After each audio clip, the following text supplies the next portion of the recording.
right, we're just going to go with this. All right, you guys are going to now be writing your final essay for 12 Angry Men. The good news is it is definitely not a grammar graded paper. I know I say that, and if I see a bunch of business that shouldn't be there, that's different. So the better it is from the beginning, the better you're going to do. If I start seeing mistakes, then I start looking for them. And I know that sounds like unfair, but if I'm reading through someone's paper and I see no errors, I can skim through a lot of it, right? Because I can trust that there are no errors. Now, that being said, I don't skim them, but sometimes I can't help myself, kids. If you're not spell checking, that puts me over the edge. All right, that being said, you guys are doing great.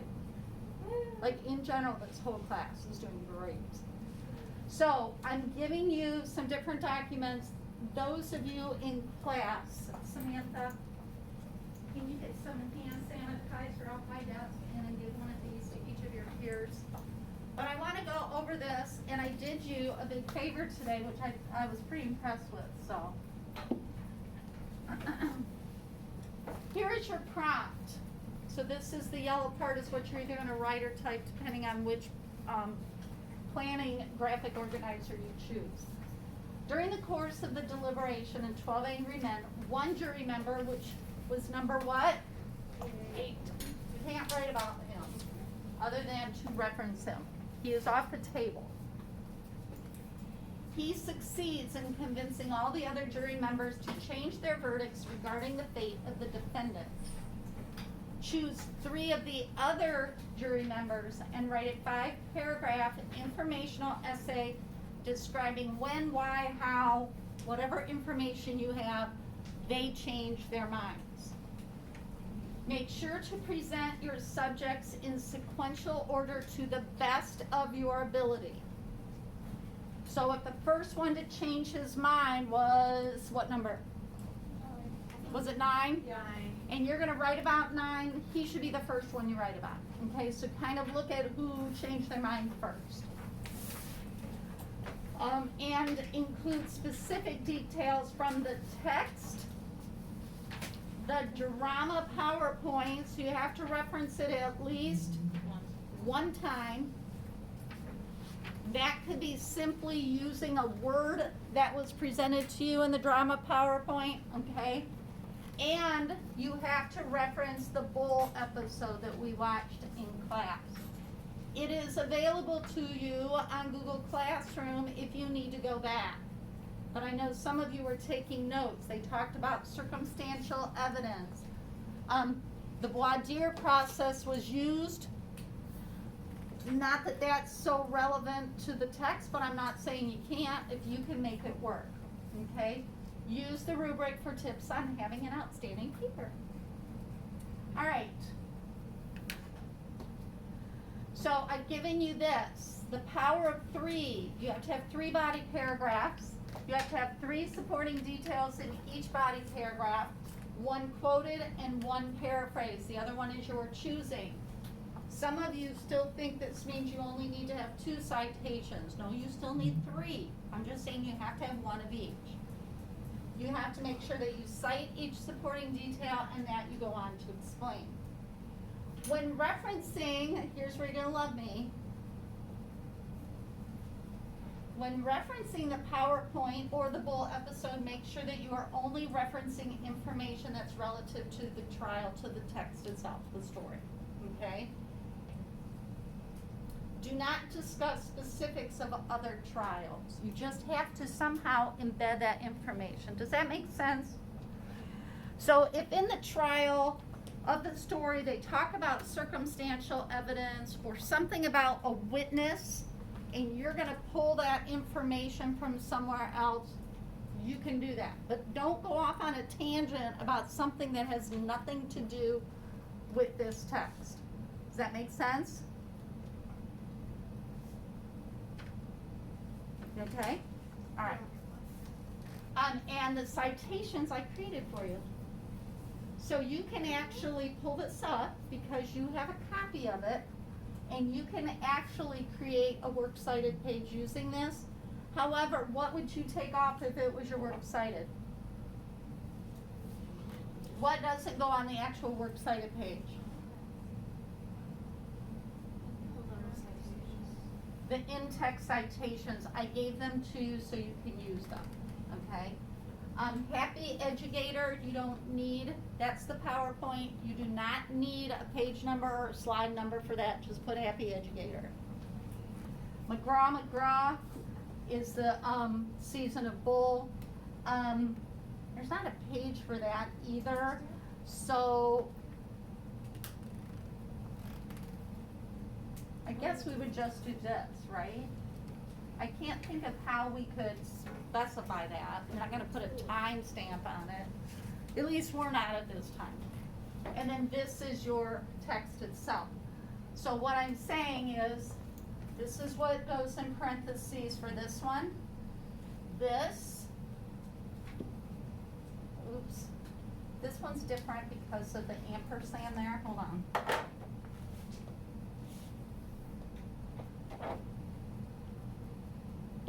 I'll get rid of that in a second.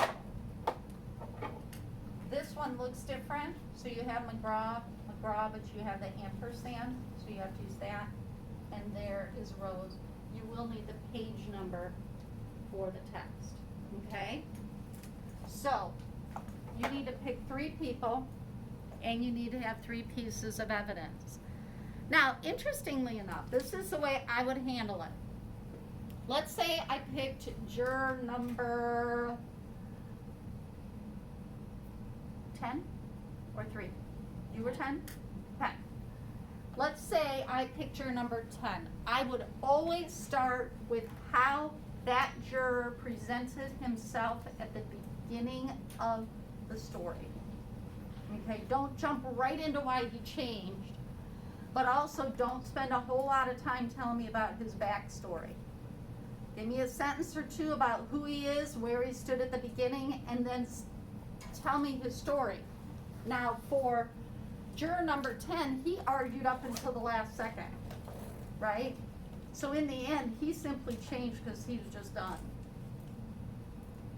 So you can tell some of those incidences that happened in between the point where he's introduced, and you learn about his feelings, to the end when he changes his mind. Make sense? Are we okay? You guys are looking at me like I'm crazy. All right, I would do the same thing with each one. Now, I wouldn't say in the beginning of the play. Remember, this is a play. It is a drama. You can use the word text. You cannot use story. You cannot use novel. It is a play or a drama, and whatever you choose to call it, I would call it that throughout. Any questions on this? We good? Everybody kind of got their 3 already in mind? It doesn't matter, all of them have a story, right? You could just randomly, I could assign them. I could say, okay, Patrick, you get 3, 4, and 7. And Kira, you get 8. You're not allowed to write about Oh, you can't do 8. You get 7, 10, and 12. Like, I could do that. You could write that. That's not hard. I personally would just pick the ones that stood out. Okay? Especially those that had the drastic change. But there's something wrong. What was your number, Mallory? 2? Because you were always very calm and you were listening, and that could be interesting as well. All right, any more questions on this? Yes, no? All right. I will fix that so it's right for you before you open it up.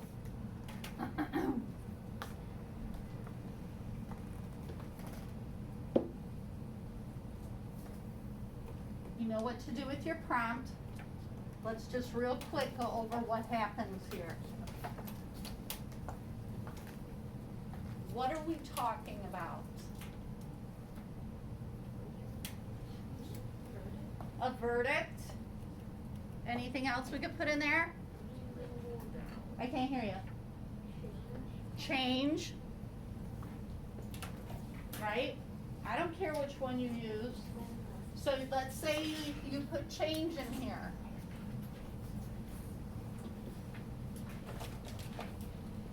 Either way, those are both what kind of nouns? Abstract. They're abstract nouns. So what's the first thing you're going to do? Use it. Some of you are still not getting that, and it's not that you're doing it wrong. If it flows well enough, I don't ever have a problem with it, but you're skipping that step. So it makes your writing a little confusing right from the very beginning. Be very careful. You're going to use that word. And this one's easy. Change often happens to characters throughout literary text. There you go. You've used it, right? It's very general, but it also ties into what you're going to write about, right? What's the next thing you're going to do? You're going to define it. The only concern I have here is every now and then somebody defines the word in a sense that has nothing to do with what you're going to write about. It doesn't have to be specific, but you can't talk about like change of matter, or you know what I mean? Like you can't bring up science or math or something like that. It's got to be something to the effect that change is what happens when, doesn't matter. Find one that has to do with people, because that's what you're talking about. What's the next thing you're going to do? 12 Angry Men is a drama written by about 12 men who are, well, you can't, they are angry, some of them, but they are given the responsibility of what? Deciding the fate of the defendant of a crime, right? Or of a defendant accused of killing his father. That's even more specific, but you can still get all that in there, right? So they introduce the drama and its author. Then what are you going to say?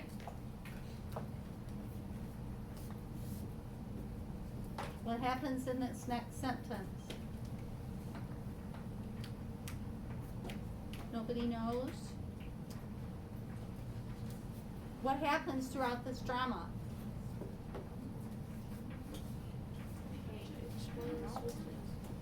Throughout the drama, these jury members, the reader sees these jury members continuously making changes in their verdicts or changing their minds, however you want to write it. You guys often write it much better than I would, so I would say something about throughout the drama. Don't say throughout the drama change happens. That's boring. And then here is your thesis, and I would make this easy on myself, and I would say 3 jurors who eventually changed their mind were, and then list them. And you are going to call them one, I'm going to say let's do them all caps. Do you know what I mean? So you're going to have one, if you're talking about him, you're obviously going to talk about 8, even though he didn't change his mind. You're going to, if you're talking about 9, it's all caps. You don't have to say juror number 9. However, if you're talking about the 9th juror, if you want to call them by name, call them the number in all caps. Make sense? If you want to call them by their number, for example, the 9th juror, you would say, because now it's used as not a name, but it's used as an adjective. So now you're describing, okay? Do you guys understand that? Did you write that note down so you don't forget, okay? But if you want to say, like if you were saying Dr. Knight, you could say 9 eventually came around when, but you just write them in all caps. So then, if this is your first juror, where else will he be? This is your first juror. I don't know. Let's say I'm picking 2, 10, and 11. You don't have to pick these. Okay? And then tell their story. So from today, what I'm going to expect that you do is find that evidence so that you can start writing tomorrow. But tell that story. In the beginning, when the trial started, right? In addition to being a complete jerk, you know, you've got that sheet that describes them, right? So if I was talking about 2, can't I say, in the beginning, 2, who was a very meek and hesitant man, found it very difficult to voice his opinions. The reader sees this behavior continue as the drama unfolds. Now you're going to add and tell his story. This isn't like reason 1, reason 2, reason 3. This is like the first thing that happened, the second, the third, and then I go with the big change here. I would do that for each one of them. What did we see at the beginning? What happened next? Second, third, and when did he change? Okay? Now, I will say this. Your planner better not look like this. You can write this, but you better have a word prompt and a page number. Okay? Do you want me to go over 5 now, or do you want me to wait? 5's the easiest one. You want me to wait? Yes. Yes? Okay, so each one of these is going to be the same. What was he like when you first met him? Tell me his story. And then tell me when or how or why he changed. You can build it all into one, right? And then do the same with these. You guys good? Have I given you enough to work from? All right, so you should have your books out. You should be finding this information because tomorrow you should be starting to type because you have today to start planning. You have tomorrow to type. Tomorrow's Wednesday, right? And Thursday to type. So we're going to need to get in here. We're going to need to get through our daily review, do our sentence analysis. Well, we won't have one tomorrow. So you just have your daily review and you'll just have one day tomorrow, okay? The rest of the time will be yours, and then Thursday you'll have to finish it. Any questions? We're all good? All right. You all don't look happy with me. Earlier I saw smizing, now I'm saying, oh. Just think about what great writers you are.